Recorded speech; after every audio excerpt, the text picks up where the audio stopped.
What's going on, everybody? Welcome back to From the Crypt, and let me be the first, if somebody hasn't already told you, Happy New Year.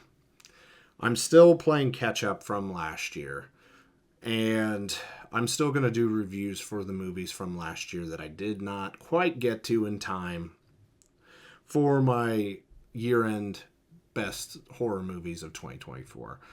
So today, I've got a South Korean horror film that came out last year. It came out February 22nd of 2024.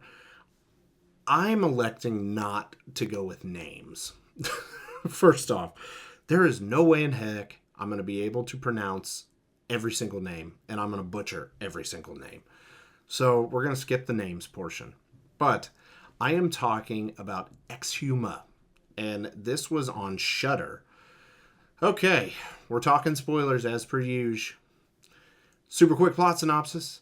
The process of excavating a grave unleashes an evil spirit. So, what's good about Exhuma? Now, I don't think I've seen a lot of South Korean horror films. But the tone and everything that they're going for in this, I can get behind 100%. And correct me if I'm wrong, but I think Train to Busan is South Korean. Let me know down below. If it's not, then I apologize. But I really, really, really like Train to Busan. So thus far, all the South Korean horror films I've seen, I really dig. So I need to kind of get more into this. Now, an important thing is obviously the performances, which everybody was great. I mean, it's not dubbed or anything. It's just subtitles. And I thought everybody did an awesome job in this movie. One thing that was cool is this kind of was a possession movie, kind of wasn't. But, we've got the Omen, the Exorcist, Exorcism of Emily Rose, and God only knows whoever else. It's always priests. So the one thing that was really cool is that this had like shamans in it and geomancers, which I guess they just know the ground or something. Still not 100% on that term, but it was just a good change of pace from what I've already seen 100 times over. And honestly, anything original, I'm going to give it a shot, and I'm going to give you props for it more than likely because you didn't do the same thing as everybody else. Okay. I've got 3 more good points, but I've got them out of order. So, because one of them is going to segue into what's bad about Exhuma. Towards the end, when they're fighting the big spirit, the big 10-foot tall, 12-foot tall, freaking samurai guy, which was awesome, by the way. That was a plus, definitely. The main character, he was dying, and he was like, I'm comfortable. I'm good with this. We saved the day. And, I'm dying. I'm gonna miss my daughter's wedding. What? I laughed really hard at that part. So it was good to kind of let off the gas there and just get a laugh in. And one thing, some movies need happy endings. Some movies need their bad endings. I was very, very happy that this one did have a happy ending. Was kind of surprised because, like I said, the tone and everything, it was like, they're all gonna fucking die. like that's what I was thinking was gonna happen. But then seeing them get the happy ending that they all deserved, and the guy made it to his daughter's wedding, awesome. This ending fit this movie.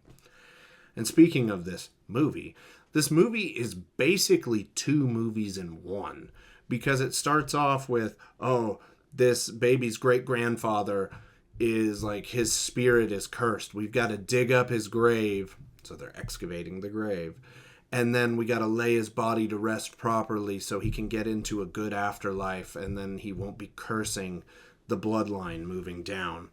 And then that is the first half of the movie. But then they go back to the grave after the first part is taken care of. And then they find the second coffin with the samurai in it, that instead of being buried like this, it's buried like that. So that's where I'm going to segue into my what's bad about Exhuma. The 2 movies in one thing is a good in theory, but this movie it did kind of drag on because it was like 220, something like that.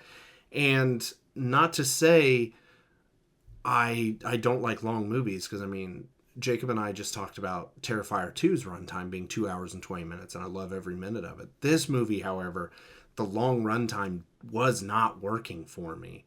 And then ultimately how they defeated the samurai, which I understand, it's something with the elements, like crossing these different elements and then you're going to get a weakness. And then like the samurai was basically steel, so they had to beat him with bloody sticks. I don't understand that one completely, but it was, I don't know. I thought that was kind of lame, if I'm being honest. So, rewatch by review time. Would I watch this again? I might. We're just going to leave it at maybe. Would I buy this, however? Probably not. What score would I give it? I'm going to give it a 7. It was a solid watch, but then like by the time you realize it's 2 movies in one, I don't know. I guess I don't understand why you didn't just take like another 15 minutes, add it to the first, and then another 15, add it to the second, split them, and then boom, you've got 2 like hour and a half movies that would have worked at like that. But trying to scrunch them together, like, I don't know. It just did not work the best for me, but it was still an overall enjoyable experience. So that will do it for Exhuma, guys. Make sure to comment down below if you check this one out and what you think. I'm definitely curious. Let's talk about it.